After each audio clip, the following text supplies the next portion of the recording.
இன்றைக்கு புகழ் வாய்ந்த தை அமாவாசை.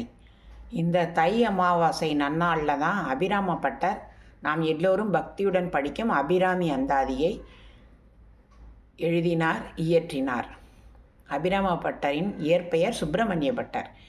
அம்பிகையின் மீது தீவிர பக்தி கொண்டவர். அமர்ந்து அவளுடைய முக அழகை தரிசித்த வண்ணம் நெக்குருக மெய்யுருக அமர்ந்திருக்கிறார். மன்னர் சரபோஜி தை அமாவாசை என்று காவிரியில் நீராடி அம்பிகையை வழிபாட வருகிறார்.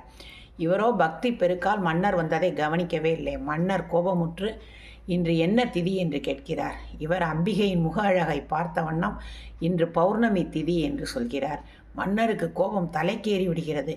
இன்று மட்டும் இரவு முழு நிலவு வரவில்லை என்றால் உனக்கு மரண தண்டனைன்னு சொல்கிறார். அதன்படி கோவில் வாசலில் பெரிய குழி தோண்டப்பட்டு விறகுகள் அடுக்கி தீ மூட்டப்பட்டு 100 கயறுகள் கொண்ட ஒரு உரி கட்டப்பட்டு அதன் மீது அபிராமப்பட்டர் ஏற்றப்படுகிறார்.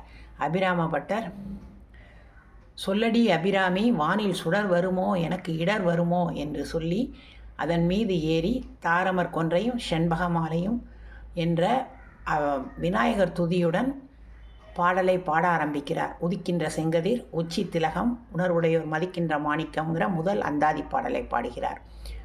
ஒன்றல்ல இரண்டல்ல 78 பாடல்கள் பாடுகிறார்.